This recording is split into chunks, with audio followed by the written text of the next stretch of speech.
Okay, so we're going to take apart the spring plate assembly over here.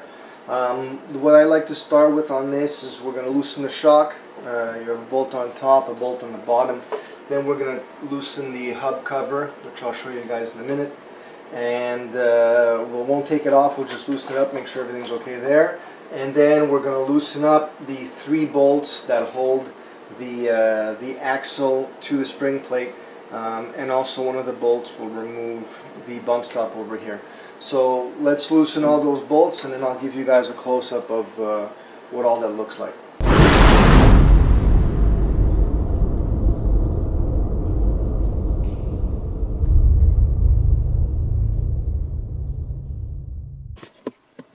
Okay, so you're going to want to disconnect the brake. You're going to have to lift the boot over here.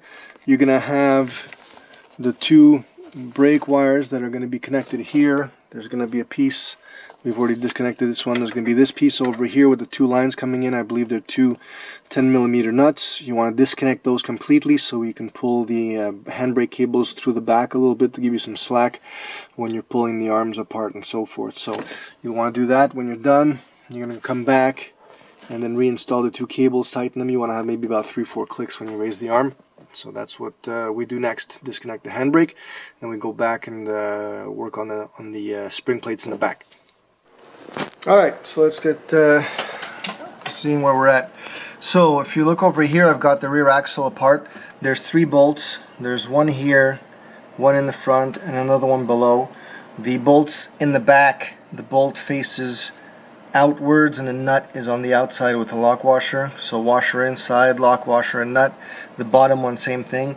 The front one over here, we'll also pinch the bump stop, and then that bolt will go out towards the motor and the nut will be on the inside. This bolt has no washer, so it's bolt, then bump stop bracket, then hub, then plate, bump stop bracket, lock with washer, and then nut, in case you guys get it mixed up. And then we've got, let me try and get some light in here. We've got the hub cover, as they call it, off. There's the rubber bushing. There's 4 screws on that cover. You just loosen them up. Right now it's still resting on the stop, so the plate is loaded. There's nothing else holding the plate right now. And you want to make sure you disconnect your handbrake cable inside the car so you can pull it. And you want to be careful of your brake line. That's about the max I'm willing to pull it, and I have it on a jack stand here, keeping it kind of tucked up and backwards in the wheel well. So now what I'm going to do over here is I'm just going to take a small pry bar and just leverage out that bushing. You don't have to worry, the arm is not going to go anywhere if you don't touch it. So we're going to pull that bushing off, and then we're just going to take the pry tool and we're going to put it down here and leverage it out. So you want to make sure I've brought the handbrake cable over the bar, the spring plate, and we should be clear to have this guy pop out of its spot because it's got under tension. So let's get the camera set up and then I'll try and pull that off so you guys can see it unloading. You want to be careful that there's nothing below it that's going to swing out, and you don't want to have your fingers in the way for sure. So yeah, I'm going to pop off this rubber bushing, just easy. Pop them out. There we go.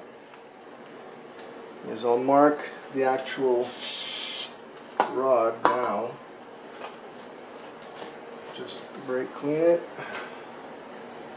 I'm going to put a couple of marks with a paint marker.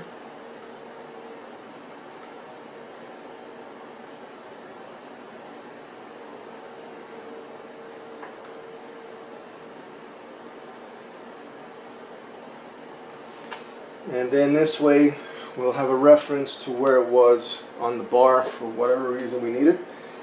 So, alright, so that's done now. We're going to unload it, and then after we're going to mark on the frame here the angle of this bar with a score tool. So you just pull it out slowly. There you go. And that's it, it unloaded. Now it's down. So now what we want to do is we want to gently try and get him to come forward, and sometimes it could be a little bit stuck. So I'm going to try and wiggle him out slowly. There we go. So I like to try and get the plate to release from the actual torsion bar so that we leave it in its place on the inside, so we're not messing around spinning it. And get the outside torsion bar off. So when the torsion bar pops off, you want to bring it out straight. You don't want to be twisting it because it'll give you a harder time. So now what we're going to do is we'll take, I have a scoring tool, which is like a pencil but with a special scoring tip, and then I'm going to score in line the body here.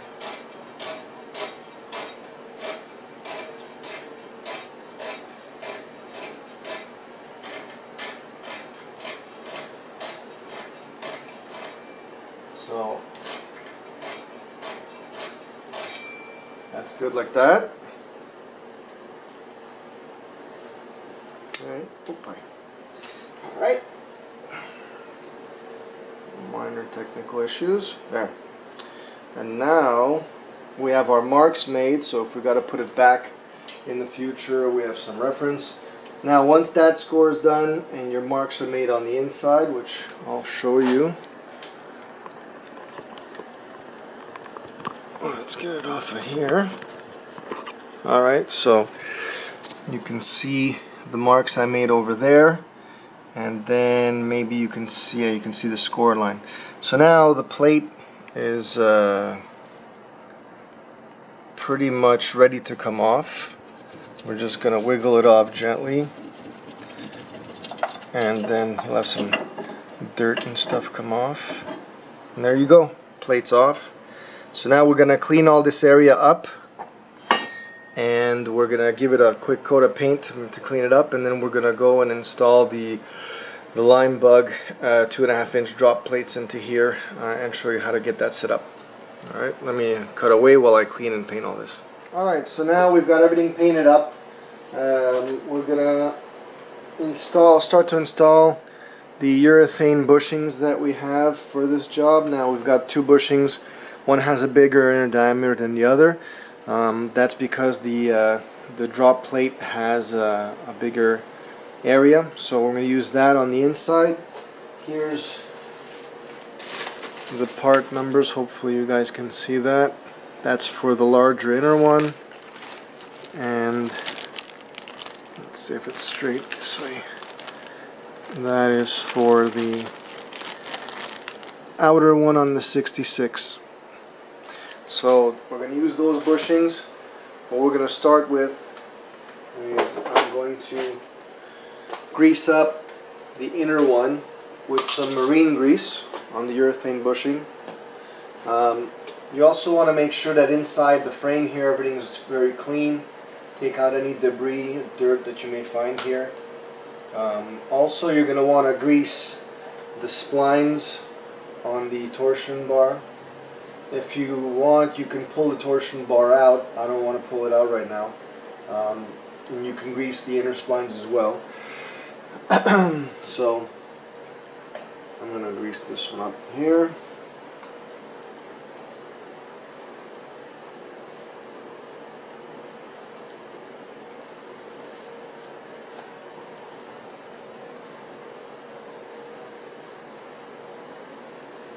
Alright. Some polyurethane bushings may come with their own grease. You could use that. These did not. Marine grease works well. It doesn't attack the material. It resists water, things like that. So should be good. And now you're gonna put the bushing in. There's a direction. You'll see the shape match the frame, which would be like this with the two wider points in the front. And you're gonna put the wider part of the hole. This one's a bit narrower, wider, facing out to receive the drop plate. So I'm going to get this in here, just like that. And then we will clean up this mess on our hands, and then get the drop plate, which I'm also going to grease up, and then put the bushings on that as well for the outer. Alright, so Here's the drop plate, the Limebug drop plate.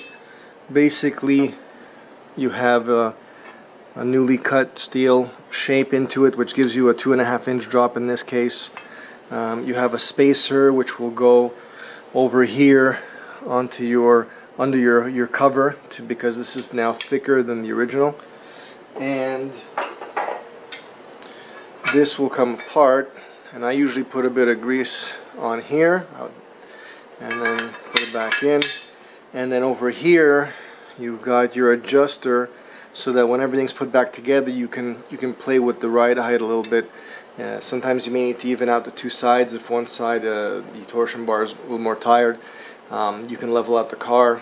If the car's too low, too high, you can adjust it. The way I like to start the adjustment is to have these two plates flush, so that's more or less in the center of the adjustment, and then you can either come down or go up with this screw, which is a hex or Allen head screw, and then you're able to dial in the adjustment. Now if you look at the back over here, you've got slots over here, and that's where the hub assembly for the rear axle bolts onto, and that's going to allow, when you do your alignment, for them to move that hub assembly forward and backward, which I believe on this plays with the caster or camber, I'm not sure, but it's part of the alignment. I try and put it in the center of these slots, and then obviously you're going to take a car to get alignment after, as soon as you're able to. So another thing, when I install it, what I'll do, if I can find it, is I'll bring this down. So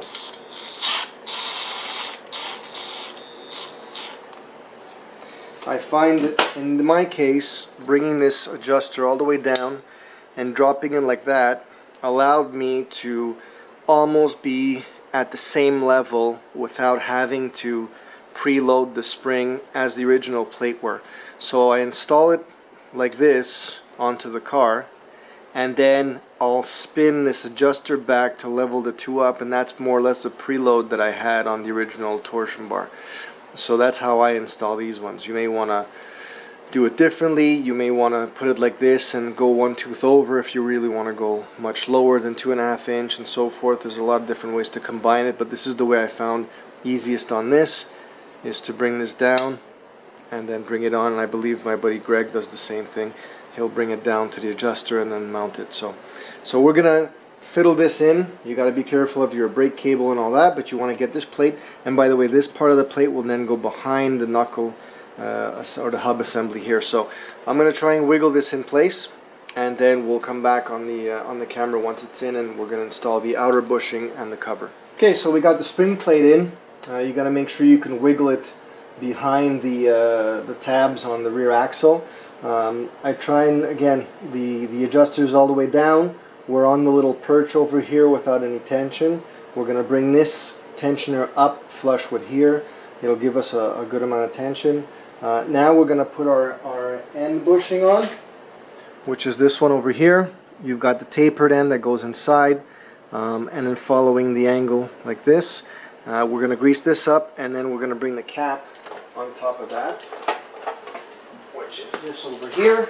Make sure you clean this up before you put it on. And then this guy is going to basically go like this in here. And then as you can see, it's sticking out. The urethane bushing, even the rubber, is a bit bigger than the actual thing. So what you're going to have to do to make life easier, you're going to get longer bolts of the same type as what's in there now, so that you can get the cap cover, the bushing cover started, tightened down, and then you can put back the factory bolts, because it's going to be too far for you to be able to get the shorter factory bolts. So this is the factory, and this is the longer, about twice as long. Okay, so we're gonna start the cap off with the longer bolts, bring it in so we can press the bushings, and then we'll switch these out one by one. So I'm gonna get the outer urethane bushing greased up, get the cap on, and then tighten all these down and swap the bolts out, and then we'll get the axle mounted. Okay, so we've got the, let's get some light again on here. We've got all the bolts on there with the new bushings. Again, we put the long bolts first to pull it in and then change them one by one for the regular bolts.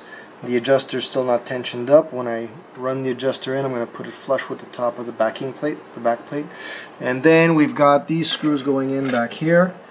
So again, the bolts are facing towards the drum with the nuts on the other side. So you've got the bolt, the washer, through the plate, through the nut, spindle or knuckle, what do you want to call it, shaft, drive shaft assembly, and then lock washer and then nut, top and bottom. And then the only one left to put in over there, you can sort of see it there, is going to be the bump stop bracket with the bump stop, and then that one, the screw goes in from this side towards the back, and then you put a lock washer and a lock nut in the back. So we're going to put the bump stop in, we're going to center it on those adjusters for now, and then we're going to put the shock back in, which is a bolt at the top and a bolt at the bottom. These bolts back here need to be torqued at 80 foot-pounds, all three.